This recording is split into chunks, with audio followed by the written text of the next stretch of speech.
Hello everyone, today we're summarizing To Sell is Human by Daniel H. Pink.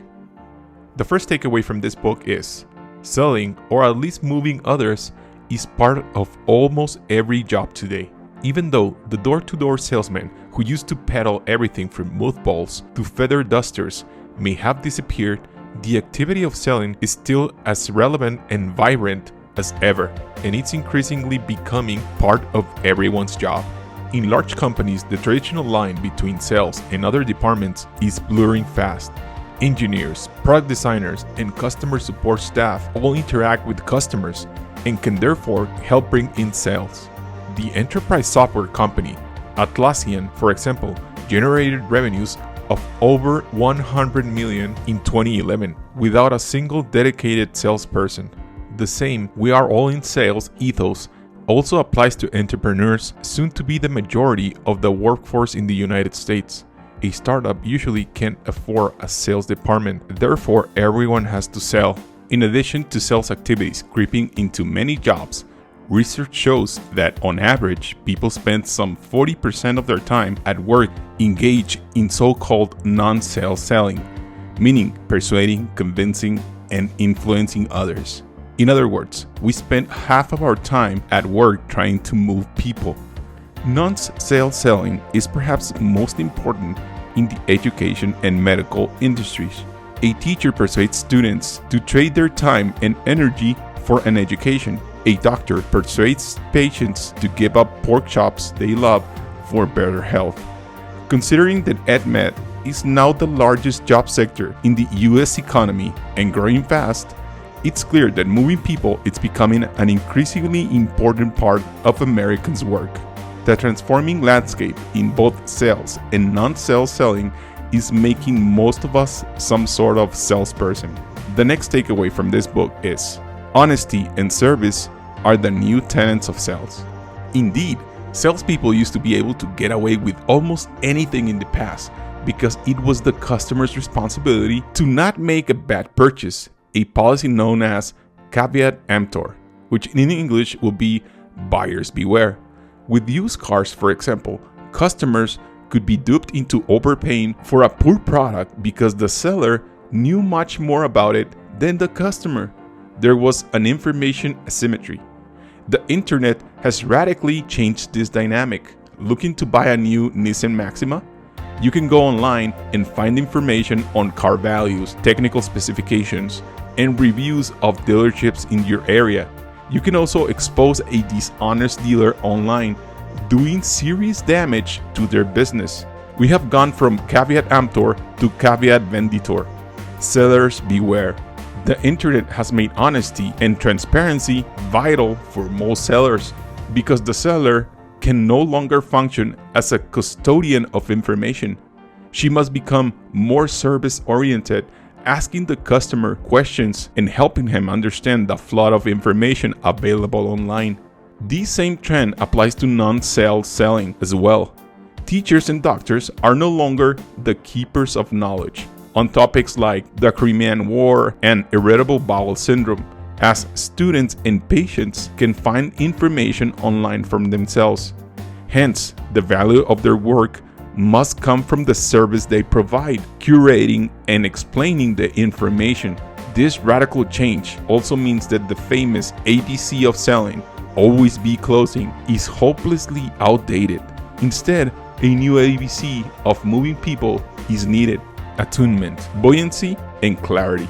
Attunement: understand others' perspectives to move them effectively. Attunement, meaning our ability to see things from other people's perspective and act accordingly, is vital for our ability to move others. The stereotype is that successful salespeople are always fast-talking extroverts, but research has shown that being too extroverted can actually hurt sales. An overly gregarious showboat doesn't listen to customers, much less see things from their perspective. In fact, the most successful salespeople are ambivalent, occupying the middle ground between introvert and extrovert. They are able to listen to customers, attune themselves to their perspective, and then make the sale. Attunement means understanding what others are thinking and should not be confused with empathy, which means understanding what others are feeling. While empathy too is valuable in its own right, research has shown that when trying to move others, cognitive perspective thinking is even more important. So, how can you help yourself be attuned? You might assume that a position of power is a good thing in any encounter, but in fact, studies show it decreases attunement. If we feel we're in a powerful position, we tend to stick rigidly to our own views. Therefore, always start encounters with an assumption that you have a low power position, for that will help you understand others. Finally, don't forget that somewhat surprising physical component of attunement, mimicry. Humans tend to naturally and often unconsciously mimic the accents, postures, and behaviors of others. Research has shown subtle mimicry can help salespeople close a deal. Experiment with mimicry by, for example, repeating back verbatim points your conversation partner has made, or by adjusting your posture to suit hers. Just don't overdo it or be too obvious about it, or you're gonna look ridiculous. The next takeaway from this book is buoyancy. Overcome rejection before, during, and after it happens. From a polite no to a slammed door in the face, every salesperson in the world has faced rejection. This is where buoyancy comes in, the ability to stay afloat in a sea of rejection and keep selling day after day without losing faith. So what can you do before, during, and after a sales call to stay buoyant? Self-help authors have long advocated pumping yourself up with motivational self-declarations like, "I am the greatest," when preparing for a difficult task. But research shows we should rather emulate Bob the Builder, who asks, "Can we fix it?" Such interrogative self-talk, i.e., asking yourself questions, helps you prepare for and deal with problems. This is because questions like, "Can I sell this vacuum cleaner?" forces you to think about the answer, thus uncovering possible sales strategies and your underlying motivation beforehand. To be buoyant during the actual sales activity, you must stay positive. Research has shown this helps broaden your perspectives, allowing you to see the customer's problems better and propose alternative solutions if he rejects the initial proposal. The last component of buoyancy is how you deal with rejection after it has happened, i.e., how you explain it to yourself.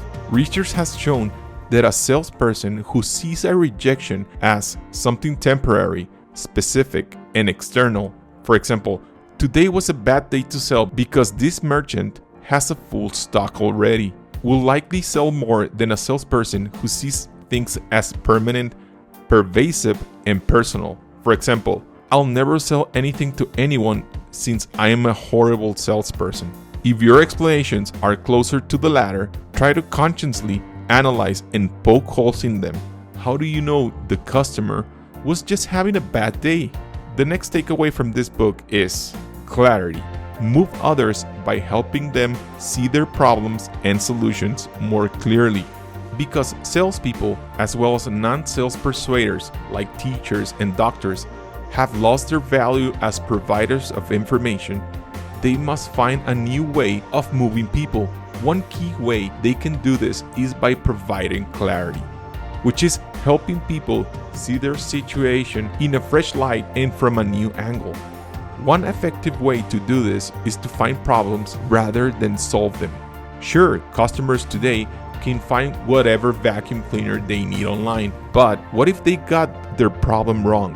What if the problem is actually that their carpet gathers dust? A salesperson who identifies this problem provides a valuable service. The key to finding the right problem are to ask questions of the customer and then help them sift through the masses of information available. Once the problem is defined, the way you frame your offer solution can greatly impact how it's perceived. For instance, it is wise to evoke a comparison. Research indicates we often understand things better when they are not seen in isolation, but rather contrasted with something else. To help customers make a comparison, consider giving them fewer choices, not more. Studies show that limiting customers' options actually leads to increased sales, as the choice is made easier. You could also frame your offering as an experience rather than a product. Several studies have demonstrated that people derive greater pleasure from buying experiences than just material possessions. Finally, when moving people, ensure you're giving them clear and detailed instructions on how to solve their problems. This will greatly increase the likelihood of them acting on it. The next takeaway from this book is: modern pitches need to be short and engaging. In 1853, in front of an enthralled audience, Elijah Otis took an axe and severed the cable of the elevator he was standing in, some 3 stories off the ground. The audience gasped in fright, but the elevator barely budged. Otis had just proven that his new automatic safety brake worked, but his invention and his method of moving people with a simple, short, and effective pitch proliferated rapidly.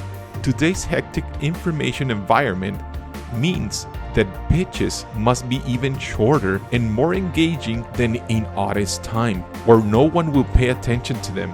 Sometimes you have to get your pitch across in just the length of a Twitter message or the subject line of an email. The founder of advertising agency Saatchi & Saatchi even say pitches should be boiled down to just one word, like President Obama's 2012 campaign slogan, forward. But with all these distractions around, in addition to being short, your pitch needs to be engaging. Research has shown that the most successful pitches are the ones where the target becomes actively involved in developing the pitch. Therefore, in a sales situation, you should encourage the customer to contribute her ideas as well. For instance, consider formulating your pitch as a question.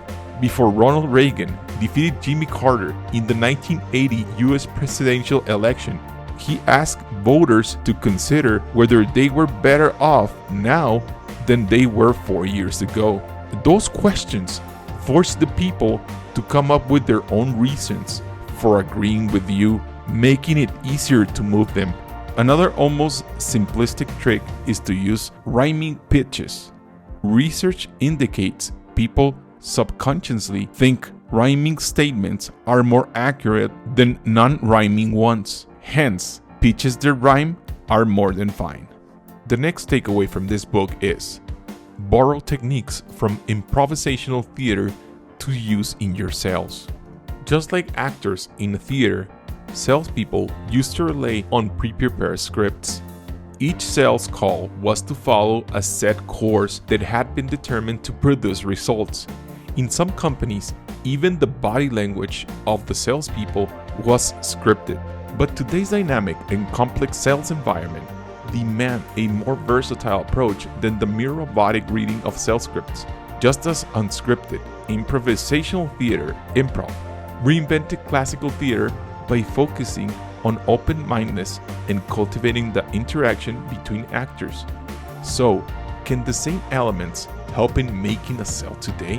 One basic tenet of improv is listening for offers. Often, we are so focused on what we want to say next that we only have listened to others. For example, surveys have shown that doctors usually interrupt their patients within the first 18 seconds of them speaking before they fully describe their ailment. Improv, on the other hand, emphasizes that actors should listen to others, ready to work with what the other person offers. Another key lesson is to always make your partner look good. Improv actors have long understood that if they help their colleagues on stage, the end result is far more impressive than if everyone were to focus only on him or herself. This idea was popularized in the business sphere as a win-win. Moving people is not a zero-sum game, so try finding solutions that benefits both sides rather than just pushing your own agenda. Finally, the last improv content is the power of yes and Answering your customers' ideas with these words and improvising further rather than saying no or yes but creates an optimistic mood and allows you to incorporate multiple viewpoints, moving the conversation forward in a constructive atmosphere. The next takeaway from this book is to successfully move people, make your offers personal and purposeful. Today, moving people must be about something greater than a mere exchange of resources. To be successful, you must make your efforts personal and purposeful. Making it personal means focusing on being of service to the person you see, rather than seeing them in abstract terms as customer X, student Y, or patient C. Research has shown that radiologists do a far better job of reading people's X-rays if they also see a photograph of the person in question. Seeing a human face reminds them that they are working for this person's benefit. Similarly, a restaurant owner who puts his picture and cell phone number up in the wall and implores customers to call him with any complaints is making it personal for the customer, encouraging them to come back. Making it purposeful, on the other hand, means finding the higher purpose in what you're doing and conveying that to those you are trying to move. Consider a study explaining how doctors in hospitals could be motivated to wash their hands to avoid spreading infectious diseases.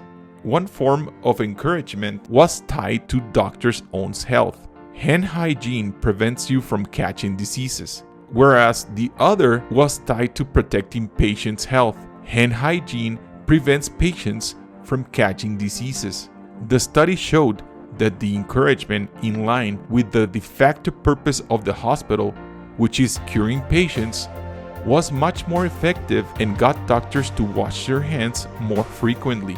The desire to help people personally and the wish to make the world a better place are both noble human aspirations. Because both are also vital for moving people effectively today, one can say that truly, to sell is human. This summary is based on the book To Sell is Human by Daniel H. Pink. If you like this video, please consider giving us a like, and if you are new around here, please consider subscribing. Thanks for watching.